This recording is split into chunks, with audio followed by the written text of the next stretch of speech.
All right, Kevin, back with you for another episode of the $1 Million Relationships Podcast. And today I am here with Marty Strong. Marty, welcome. So awesome to have you on the show, man. Thanks for having me, Kevin. Absolutely. I can tell you, this is going to be a really awesome conversation and stuff because you've got one heck of a background. And in fact, that's kind of where I want to start out. I want to start off actually by giving a shout out to Jessica over at the podcast guest platform because she probably about a year and a half ago, she started reaching out to me. And in the last year and a half, she has introduced me to some absolutely amazing podcast guests. And to the point where now, every time she reaches out, I don't even need to go look at the profile for the person. I do, but when she recommends, hey, Kevin, I think so and so would be a great person for you to interview for your podcast.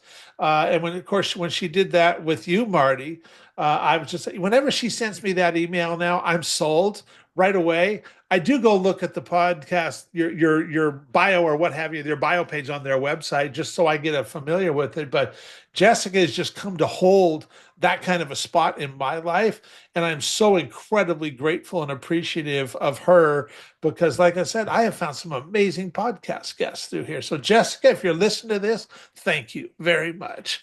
And so, Marty, what I'd like to do is just kind of start off. I want you to share some of your background and your history because you have a really fascinating background. I want to set a little context for our listeners and just kind of share a little bit about, what you do, who you serve, what inspires you most about the work you're doing, and kind of, yeah, share some of the background because this is going to be good. This is going to be really good.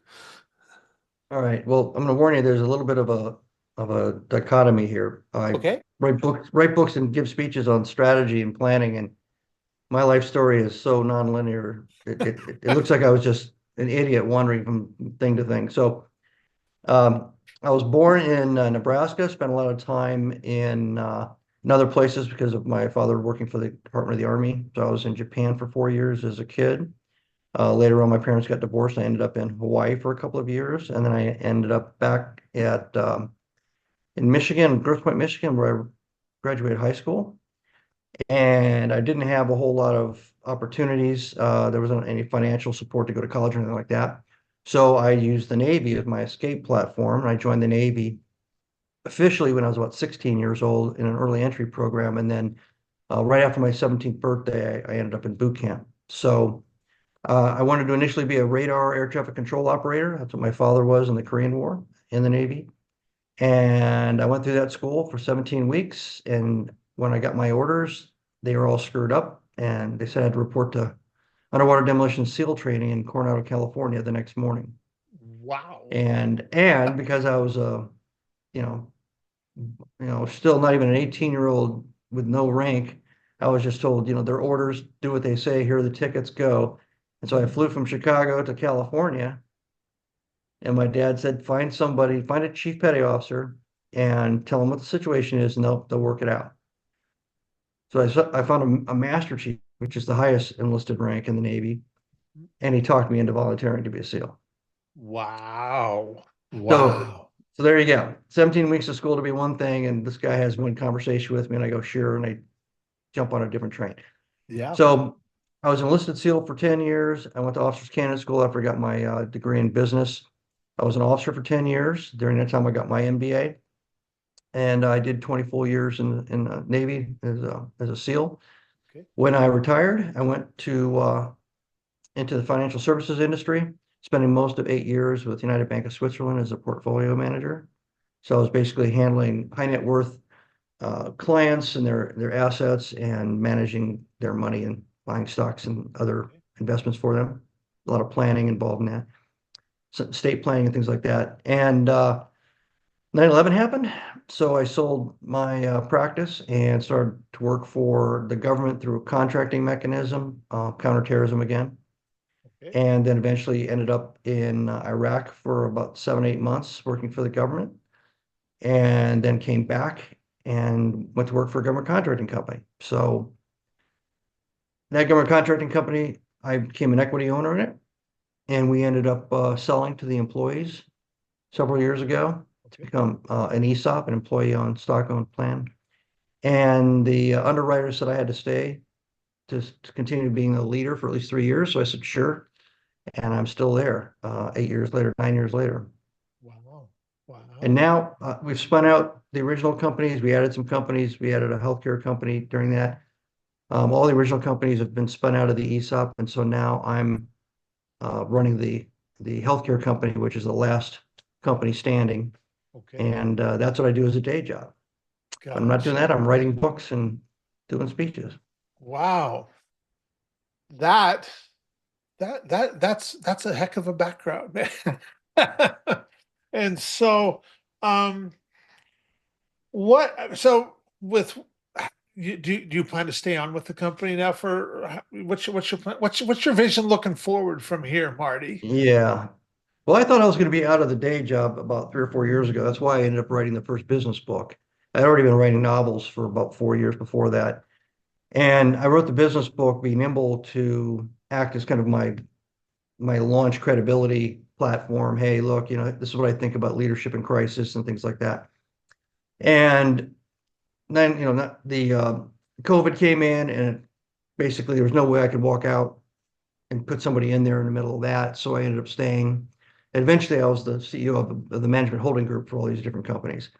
So I'm up there trying to keep all the companies, alive along with all their respective leaders. And we get through COVID, and that's all good. And then, one thing kept coming up after another. How do we spin these companies out? Because eventually, an ESOP either sells or is bought by somebody. That's kind of the nature of things. So I wrote the second book, Be Visionary, because I had time to, because I still hadn't left the day job, but I started doing speaking when I started writing the second book. And the idea was I'll do speaking, writing, and consulting. And that would be Okay. kind of the three legs of the stool for my next thing, Yep. after I left.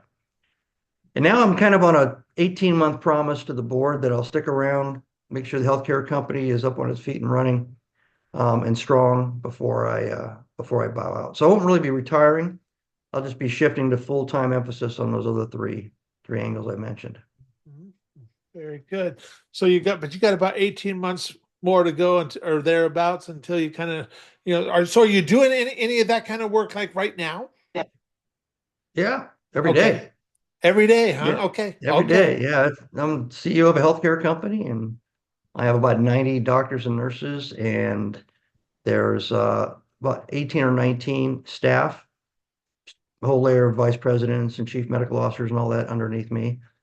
And they're all really, really talented. I really don't have to do much. I don't even have to touch the toggle or touch the joystick to make anything happen.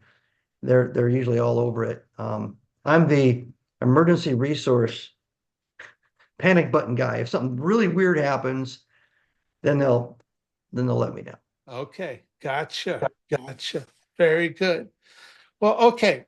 So now that we've got a little bit of context set and listeners have a little bit of an idea of your background and what you're doing now, I want to switch gears just a little bit. So I'm going to reiterate the question for the benefit of our audience and for our listeners. So, Marty, have you ever been introduced to a person or persons who completely changed the course of your life or your business, so much so that much of what you have today would not be possible if not for this person or persons? And I'm really excited to hear your story and your experience around this topic of relationships, Marty. Well, anybody that's successful, especially later in life, is going to answer that question, yes. Yeah. And I think that the sad thing for this particular moment is there's probably two that I do not know the names of, but that had huge impact. I think the Okay. rest of them I have named so I can explain Okay. them a little bit more detail. Perfect. Perfect. So the first one, when I was in Hawaii going to high school, I was a good student, but I wasn't a fantastic student. And the concept of college AP courses and things like that were just kind of happening, but they weren't happening all across the United States. They were happening in certain states and certain cities, et cetera. And at the time, I wasn't even thinking about college. So I went into an English class. It was a year-long English comp class. my junior year. And the teacher told us on the very first day that I don't know where you all learned all the skills that you need to be good at writing English composition. I'm just going to assume that you haven't been taught all those skills and you don't know where the resources are. You don't know how to apply yourself, take notes, do outlines from lectures, et cetera, that you can read later and make any sense. So we're going to do that for the first 2 weeks.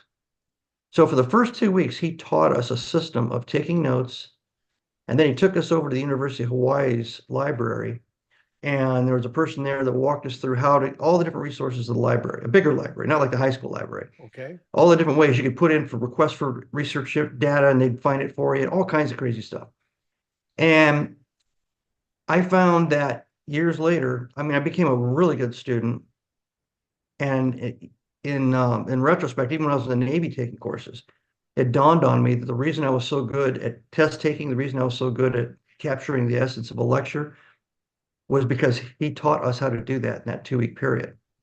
It changed my life from that point because instead of just being somebody listening to information and trying to memorize it, I actually learned how to take a book and turn it into, like a time capsule of clear information and access it when I wanted to, or any book and any resource. And I still to this day take notes the same way. I still do outlines the same way. I mean, I haven't changed that. So, hats off to that one gentleman out there. Yeah. I don't know if he's still around anymore, but Wow. yeah. So, and that's important because it's a foundational change. Yeah. Yeah. It's the thing that kind of leads to a whole lot of other changes in my life down the road or opportunities. Yeah. And I have no idea if he realized that was the impact. I don't know how many people in that class walked away like I did, kind of a changed student, but that was pretty incredible. Yeah. You want me to keep going? Yeah. Keep going. All right. Continue on, Marty. So I would say the next one's got to be that Master Chief that talked me into volunteering for the SEAL teams. Uh-huh. Hmm. So that would have been about a year and a half later. And I think it wasn't so much that I wasn't aimless because I had a plan with the Navy helped me get a plan, which is just do what my dad did when he was in the Navy. And I didn't know anything about SEALs. Back then, SEALs were highly classified. Actually, they were highly classified up until about the mid 1980s. You couldn't find any information on them. We didn't have recruiting programs for them. It was all word of mouth, family members, kind of legacy people that knew about it through their families and went into the Navy to try to be a SEAL. Or the ships, the fleet knew a lot about it. You could find out information by talking to people. But you couldn't go into a recruiting office and ask, hey, what's a SEAL? There wasn't any data on it. Okay. So I was completely unaware of what this guy was starting to tell me. And he made it sound like a big fitness center. And the whole thing, actually, it is kind of a fitness center, but there's a lot of other stuff to it. And he asked me some good questions. He asked me if I'd played sports, team sports, if I'd swam. I'd competitively swam for 8 years, and I was comfortable with the ocean because I surfed in Hawaii. And so I was just checking all these boxes that I didn't realize I was checking. And then he kind of converted those experiences and made them. He basically aligned them with the experiences of being a student in the BUDS course, which is a 6 month crucible to become a SEAL, and then eventually be a SEAL. Did your coaches yell at you? Well, the instructors are going to yell at you. Did the coaches punish you? Oh yeah, they made me run the stadium steps. We had to run lap. Oh yeah, well, the instructors will punish you. But why did you do that? Because you wanted to be on the team, right? You wanted to be a better player. Yeah, well, that's why the instructor, all this kind of, it wasn't duplicitous necessarily, but he convinced me. So I said, okay. And then after I said, okay, he said, all right, and here's the good news. We're not even allowed to recruit what you do. What you do, the air traffic control radar thing is a restricted rate, so they can't even be SEALs through any normal pipeline. So if for some reason you quit, they're gonna put you right back on the ship doing what you were trained to do from school because we can't keep you. I went, oh, okay. So he kind of said, you can do this, and if it doesn't work out, you're so special and so unique as far as the skill you've been trained to do, they're gonna pull you back into that. So that obviously put me on the path to being a SEAL for 20 years. And there were a couple of people during that time frame, Paul Shamella, who helped me when I was partying with everybody else too hard, and I got caught um, drunk, asleep one morning, and they were talking about pulling my SEAL designation, and he put me in a room and he said, "Okay." He was my officer in charge, and he just gave me the dad speech and said, "You know, you're going to lose this whole thing unless you change completely." And then he said, and I'm probably 19 or 20. He said, "You probably don't realize this and don't believe this, but everybody that knows you thinks you'd be a hell of an officer. Mm. And Wow. you can't be an officer if you're screwing up all the time like this."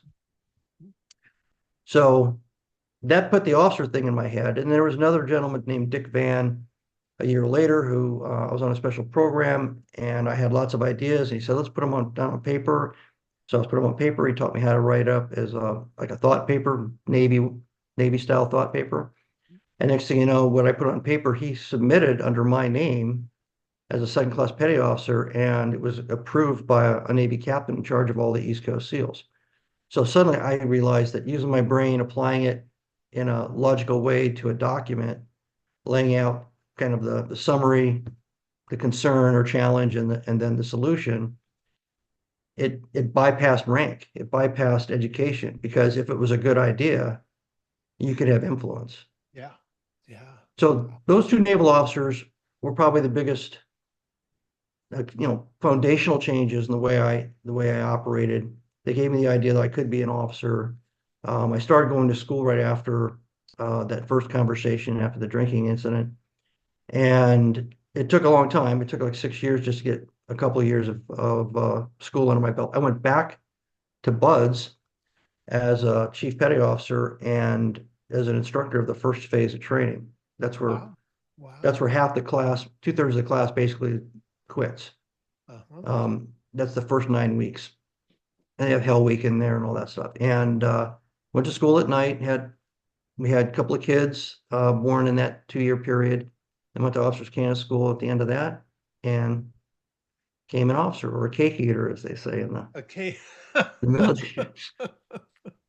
Yeah, and that's you know, it's funny, and I'm giving you these ideas, these stories. They're based on people. In some cases, they either gave me a skill set, or it was kind of like bumper pool. It was like an object in my path, and I hit it, and I went off at a 45-degree angle based on the influence, right? And I was going to go to law school when I got out. I took the LSAT. I was all prepped, and a retired Navy SEAL captain named Willie Stentanius came to visit the SEAL team where I was, and heard that I said, "Who you got here?" And they said, "Oh, Marty's here. What's he doing?" "Oh, he's retiring. He's going to go to law school." He comes in, grabs me, and says, "You're not going to be a lawyer. Let's go to lunch." And he talks me out of law school and talks me into going into financial services Ah, over lunch one day. It was that over lunch. powerful of a Yes. conversation. Yeah, because he had just gone into financial services, and he basically gave me a question and answer drill about what are the reasons why I thought being a lawyer would be what I wanted to do, and I'd like it. Huh? And he was able to compare that to similar outcomes if I went in and kind of ran my own book of business as a money manager. So, um, and I wouldn't have to go to school again, which, that was a big bonus. So, that kind of takes me into getting out of the military. Yep. Yep. And then business wise, there was a guy named Doug Tishner. He worked for a company called Nike Securities. And I was a brand new guy I wasn't managing much money. I didn't have any accounts or clients really. And he was a wholesaler. He came in, wholesalers are people that pitch mutual funds and other things to stockbrokers back in those days, or financial people, and say, "Hey, this is why this is a really great product for all your clients." And normally they don't go and talk to the new guy.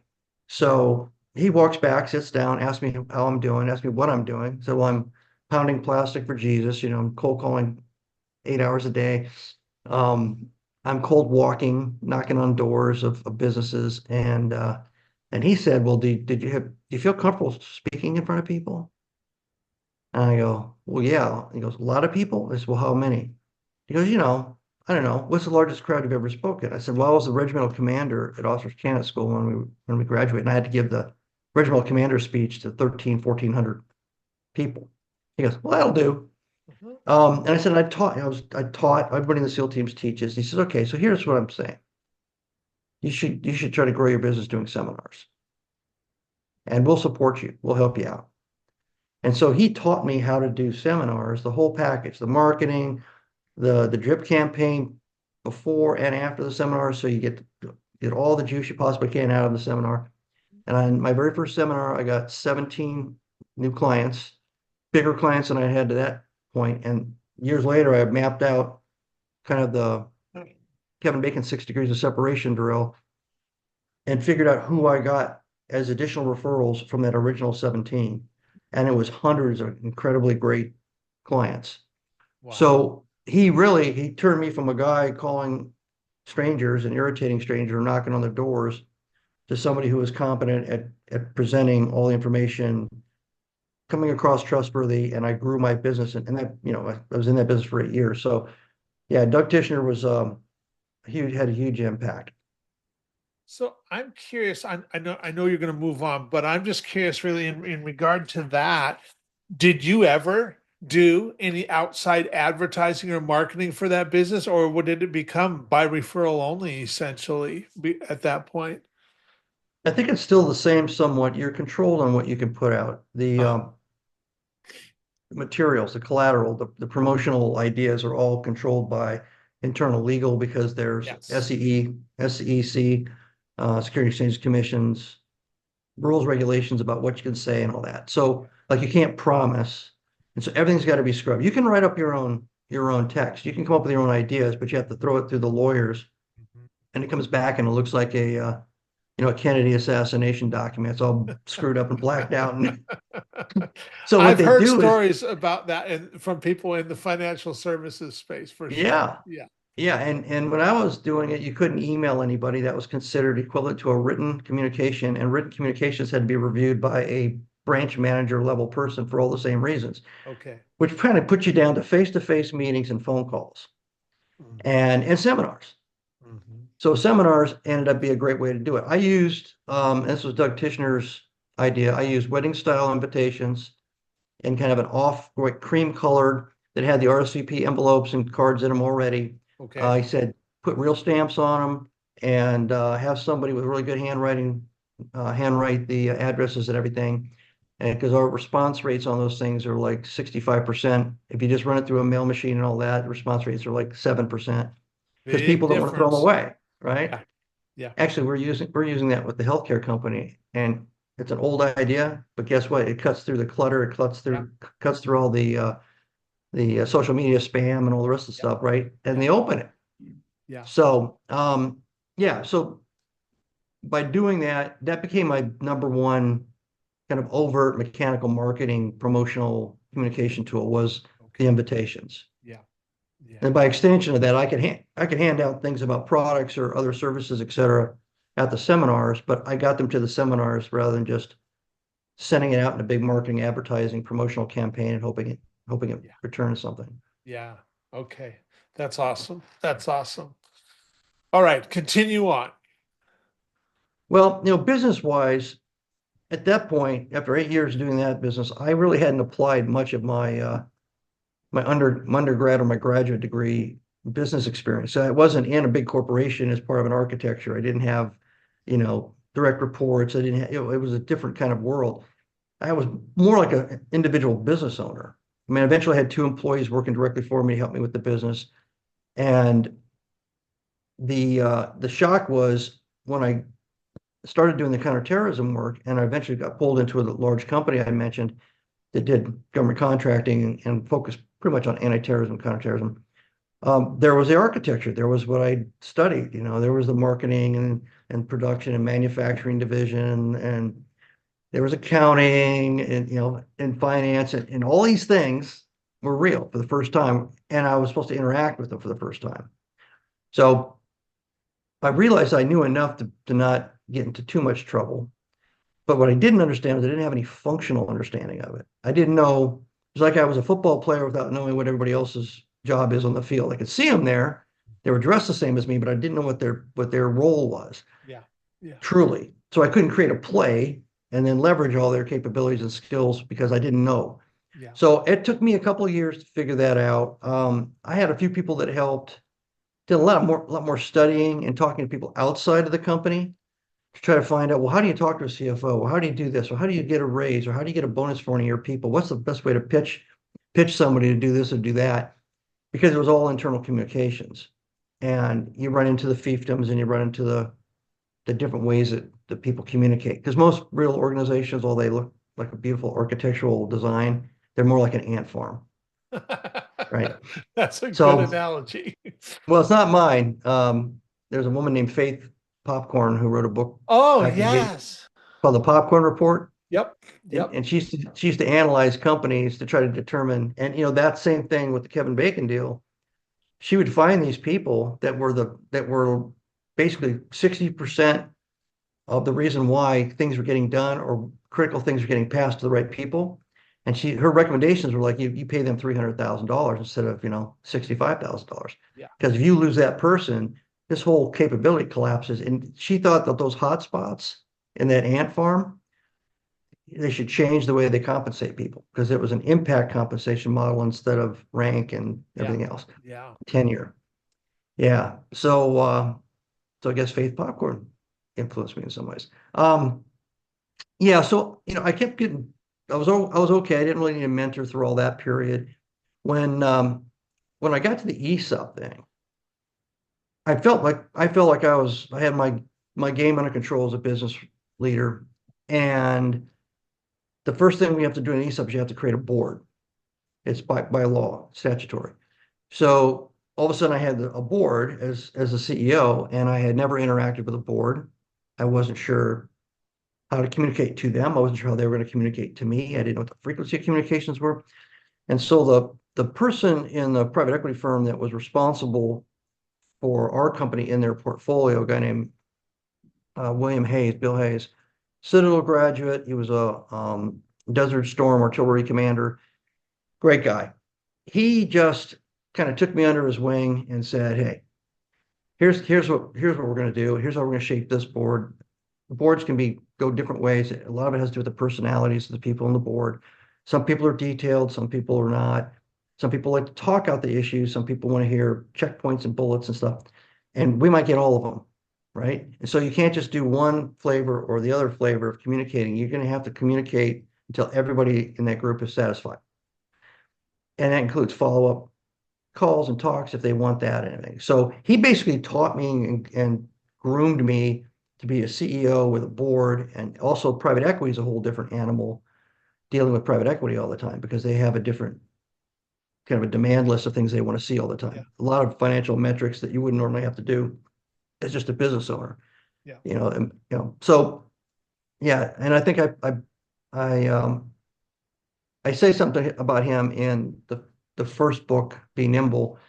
And I think he's got a commentary in the very beginning of that book too. I asked him to make, kind of his observations and things. Okay. But he kind of up to right now, he's the last one in my long list of named and unnamed sources or Yeah. resources. That is really fascinating. That is really fascinating. So if you look, and you have referenced a lot of relationships here, a lot of people here, Marty, and if you look back on all these relationships, what is an example where, because you kind of brought up when you were talking about Faith Popcorn and the influence that she had on you by reading some of her stuff. But if you look at these relationships, excuse me, and what is an example where you personally you had a situation or an experience where you made this really substantial impact where it might even have like surprised you a little bit and you were like, wow, that was really good, almost like patting yourself on the back, like, and you also know that that would have never happened if not for your relationship with whoever, and any one of these people that you've talked about. What's an example of something like that, an experience like that, Marty?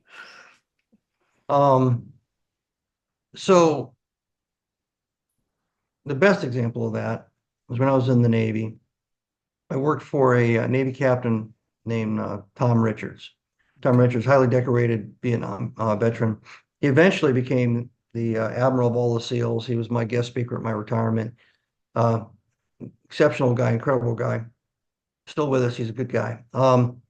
So Tom Richards is one of those officers who, like the one I told you about in the special project that taught me how to write that thought piece, they nurture and promote people that they think are valuable and can add value by being a participant, regardless of their height, size, how much they can bench press, their rank, where they went to school. And because of that, there were two situations. I'll do the first one because it doesn't involve anything that might be classified. And it was that the Navy SEALs were going to be ordered to go to Army Ranger School. Now, the reason for this is in 1986, the U.S. Special Operations Command was created, but it didn't really get active until like 1990. And that meant that the Navy SEALs, the Air Force Special Operations guys, and the Green Berets were all going to come under a brand new organization, like a service equal organization out of Tampa, Florida.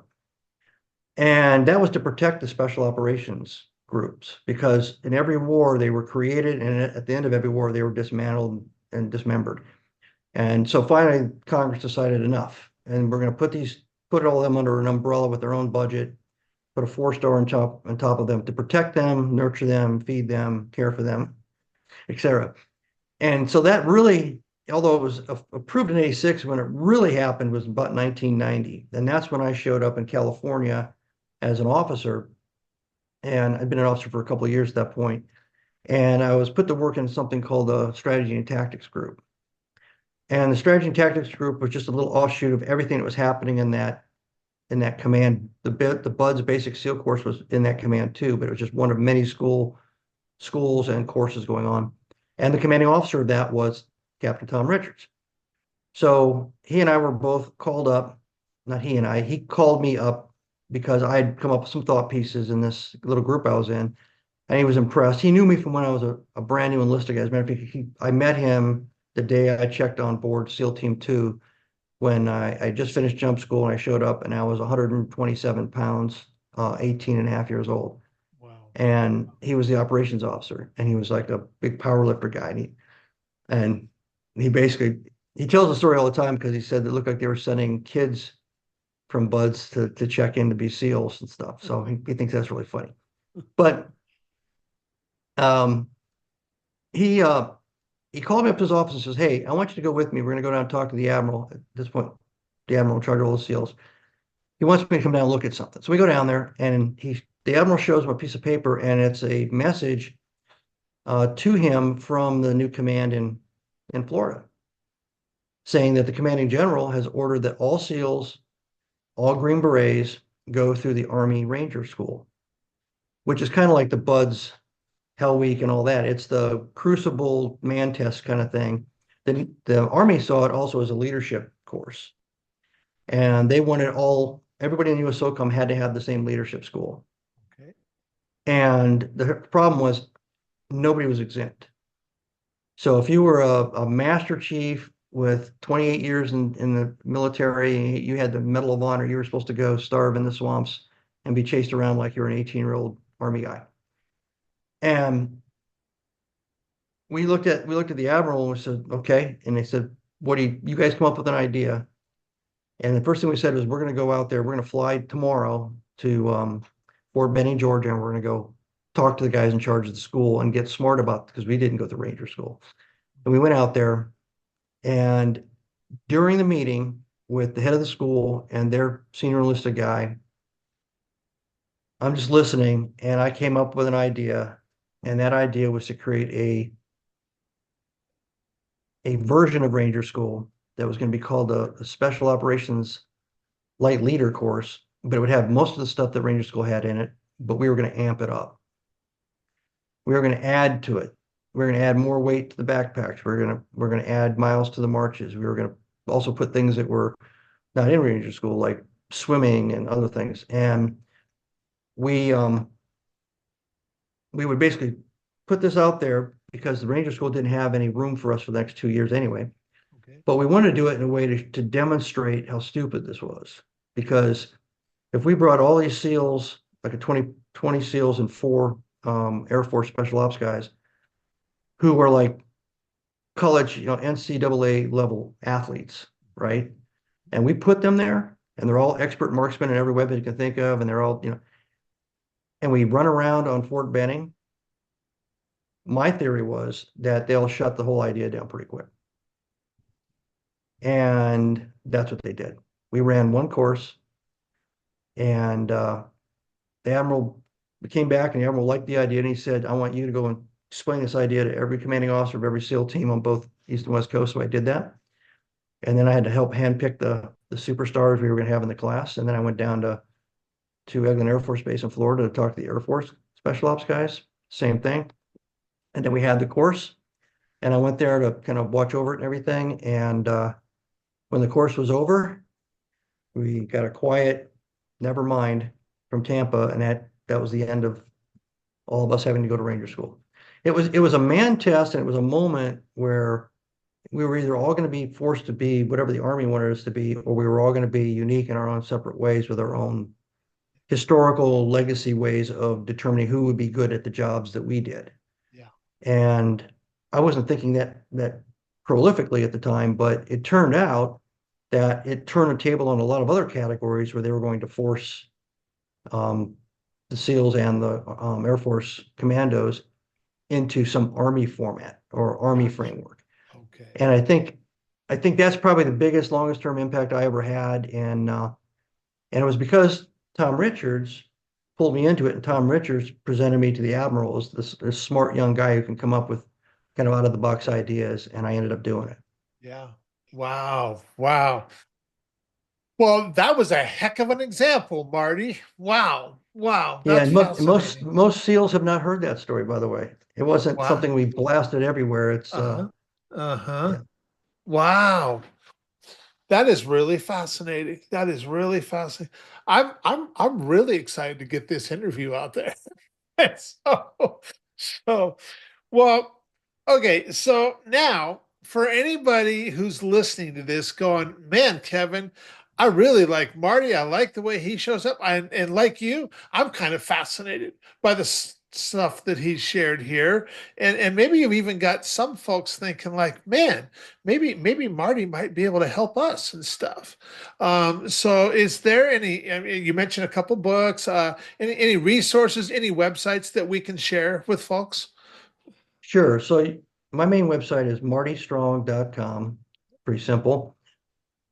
There's information there about all my books and my speaking programs. And we didn't touch on it, but I've published 9 novels.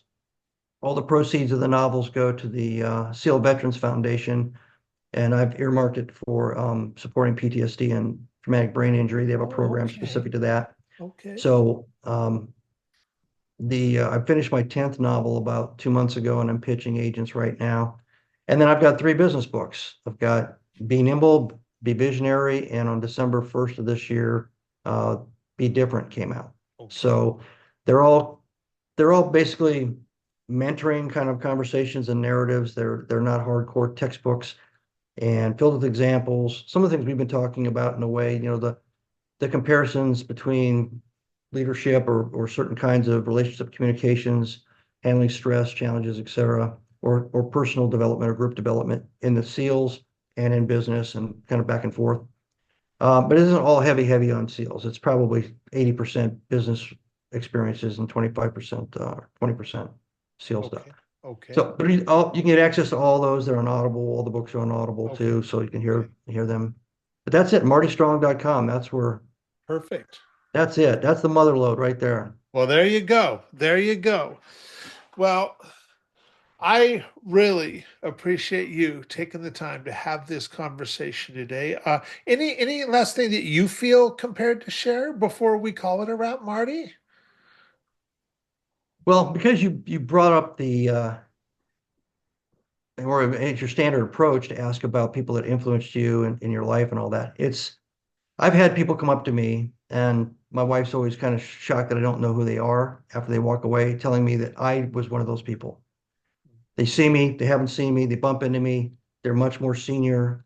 than they were or whenever when they were young ensign, and that I'm the person that sat them down on a couch and did like what Paul Schimmel did with me. I stopped them from destroying their career and turned them around, and now they're a Navy captain. And I can't remember their name because when you do it because you feel that's what you should do to mentor and to coach and guide and assist and help, like Tom Richards did with me, like Schmella did with me, like Dick Van did with me, all those guys. I tried to emulate that later on when I became an officer, and I've heard that that had an impact. So I think if everybody hears what I just said and realizes that one, it's not something you have to make a big project about. You just have to care enough to listen and give your best advice Yeah. and maybe point them towards a resource and then move on. Yeah. Maybe it's a book, maybe it's another person, but it makes a difference. And to not do it also makes a difference on the negative side. So I'm a big believer in mentoring. I'm a big believer in helping people, and it doesn't take that much time, doesn't take that much effort usually, especially if you they're asking you because you're the one with the experience and the wisdom Yeah. or the access, right? Or the resources. Yeah, absolutely. Absolutely. Well, once again, Marty, I want to thank you for taking the time to have this conversation today. I really appreciate it. I really appreciate you. And I am really excited to get this out there and share it with a lot of other people because I know how impactful it's going to be. So, Marty, thank you so much. And thank you, Kevin.